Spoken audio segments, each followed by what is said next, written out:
Court తలుపు తట్టనుంది. GO 9 అమలు కోసం సుప్రీంను ఆశ్రయించాలని నిర్ణయించింది. 42% రిజర్వేషన్కు కట్టుబడి ఉన్నామని రేవంత్ రెడ్డి చెప్పారు. సీఎం రేవంత్ రెడ్డి నేతృత్వంలో కీలక చర్చలు జరిపారు. మహేష్ గౌడ్, మీనాక్షి నటరాజన్, బట్టి విక్రమార్క, పొన్నంతో జూమ్ మీటింగ్ నిర్వహించారు. హైకోర్టు స్టే నేపథ్యంలో తదుపరి చర్యలపై చర్చించారు.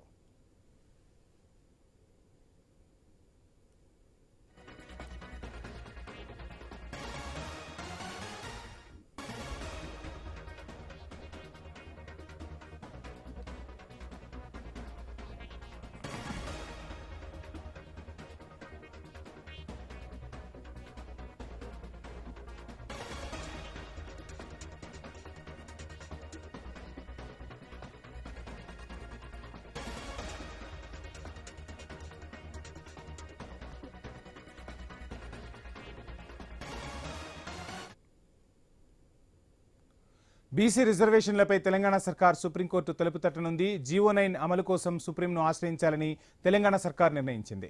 ఇదే అంశానికి సంబంధించి డీటెయిల్స్ మా input editor Srikanth news room నుంచి అందిస్తారు.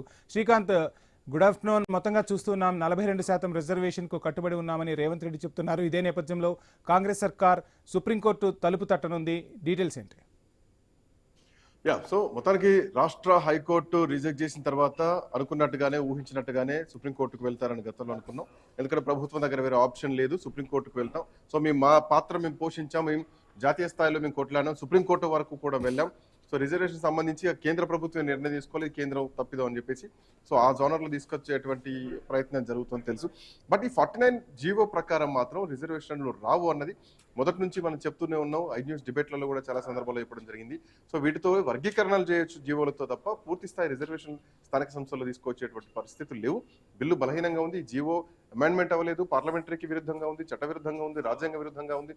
సో ఇది రాజ్యాంగ ప్రకారం రావాల్సినటువంటి రిజర్వేషన్లు, హక్కుగా రావాల్సినటువంటి రిజర్వేషన్లు జీవోలతో కాదు. గతంలో జరిగినటువంటి కేసులు, ఇంద్రసాని కేసు కానీ, తమిళనాడు కేసు కానీ, మహారాష్ట్రలో జరిగినటువంటి కేసు కానీ, వికాసరావు కేసు కానీ, సో కె కృష్ణమూర్తి కేసు కానీ, ఇవన్నీ కూడా జడ్జిమెంట్లు 50% దాటొద్దన్నదే ఉంది. సో ఇప్పుడు 42% రిజర్వేషన్స్ ఇస్తే ఇది కాస్త 67% పోతుంది. ఇప్పటికే బీసీలకు గతంలో 34% రిజర్వేషన్లు ఉంటే 23% ప్రస్తుతానికి నడుస్తున్నాయి. సో గతంలో కూడా 34% ఉండే 1994 చట్ట ప్రకారం. బట్ ఇప్పుడున్నటువంటి పరిస్థితుల్లో మళ్ళీ పాత పద్ధతిలోనే ఎన్నికలకు వెళ్ళడానికి అభ్యంతరం లేదు అని సో హైకోర్టు చెప్పినటువంటి నేపథ్యంలో ప్రభుత్వ నిర్ణయం కోసం ఈసీ వెయిట్ చేస్తోంది. బట్ ప్రభుత్వం మాత్రం సుప్రీంకోర్టుకి వెళ్ళబోతోంది. చూద్దాం ఎట్లాంటి పరిస్థితులు ఎదుర్కోబోతున్నారు సుప్రీంకోర్టులో. వరుణ్ గారు ఉన్నారు మనతో పాటు, రాష్ట్ర హైకోర్టు అడ్వకేట్. వరుణ్ గారు, గుడ్ ఆఫ్టర్నూన్.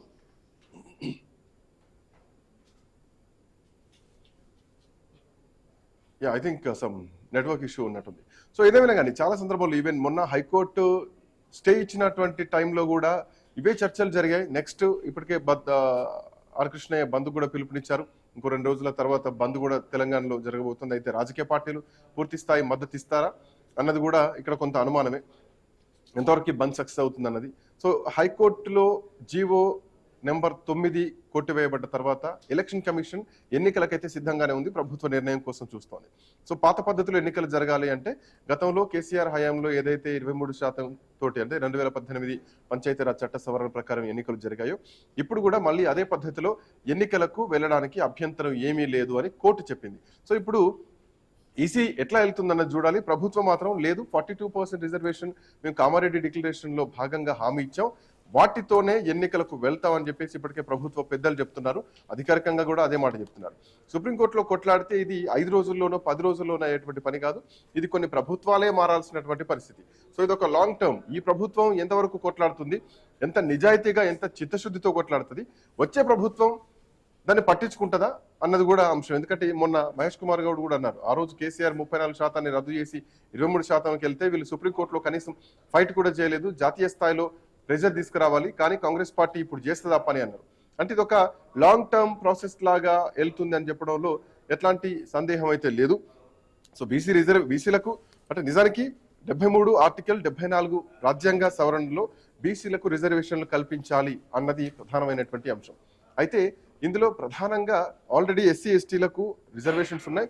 మోరోవర్ 1/3 వంతు మహిళలకు హారిజంటల్ గా రిజర్వేషన్లు ఇవ్వాలి. ఇప్పుడు ఆ అంశం కూడా దీంట్లో పరిగణలోకి వస్తుంది రేపు పొద్దున రిజర్వేషన్లు కేటాయిస్తే కనుక. బట్ వీటన్నింటినీ బేస్ చేసుకుంటే 67%కి పోతున్నాయి. బట్ 50% దాటకూడదు అన్నదే ప్రధానంగా సుప్రీంకోర్టు పెట్టినటువంటి క్యాప్. సో వీటి పరిస్థితుల్లో ఎట్లా ఉండబోతోంది చూడాలి. యా, వరుణ్ గారు జాయిన్ అయ్యారా పీసీఆర్? యా, సో మొత్తానికి ఇది పరిస్థితి వంశీ. సో ఎట్లా ఉండబోతోంది ఏంటి, సుప్రీంకోర్టుకి వెళ్తే సుప్రీంకోర్టులో వాదోపవాదాలు జరుగుతాయి, ఇక అదొక నిరవధికంగా జరిగేటువంటి ప్రక్రియ. బట్ ఇప్పుడు ఎన్నికలకు మాత్రం వెళ్ళేటువంటి పరిస్థితి మాత్రం కనిపించట్లేదు ప్రభుత్వం నుంచి. ఒకవేళ ఇదే జరిగితే కనుక ఇక నిరవధిక వాయిదా పడుతుందని చెప్పడంలో ఎట్లాంటి సందేహం లేదు. స్థానిక సంస్థల ఎన్నికలు ఇప్పటికే 2 సంవత్సరాలు దాటిపోయింది. ఎన్నికలు జరగాల్సినటువంటి అవసరం ఉంది. సర్పంచ్ ఎన్నికలు గత సంవత్సరమే జరగాలి, బీఆర్ఎస్ పార్టీ ప్రభుత్వ హయాంలోనే జరగాల్సింది ఉండే. సో వస్తూ ఉంటే అంటే సమయం గడుస్తున్న కొద్దీ 15th ఫైనాన్స్ కమిషన్ నుంచి రావాల్సినటువంటి నిధులు ఇప్పటికే 2 సంవత్సరాలకు గాను 3,000 కోట్ల రూపాయలు పెండింగ్ లో ఉన్నాయి. అవన్నీ వస్తే గ్రామాలు డెవలప్ అయితే, జిల్లాలు డెవలప్ అయితే, మున్సిపాలిటీస్ డెవలప్ అయితే, సో అవి ఆగిపోతున్నాయి. ఇది ఇంకా ఇట్లాగే కొనసాగితే మాత్రం ఖచ్చితంగా ఇది ఎఫెక్ట్ పడేటువంటి అవకాశాలు అయితే ఉంటాయి. చూడాలి సో ప్రభుత్వం ఎట్లా ముందుకెళ్తుంది. 42% రిజర్వేషన్తో అయితే అంత ఈజీ అయ్యేటువంటి పని కాదు. బట్ ఇచ్చిన మాట ప్రకారం పోకపోతే ప్రభుత్వానికి రాజకీయ పరంగా దెబ్బ తగులుతుందని చెప్పడంలో సందేహం లేదు Vamshi. Right, thank you Srikanth.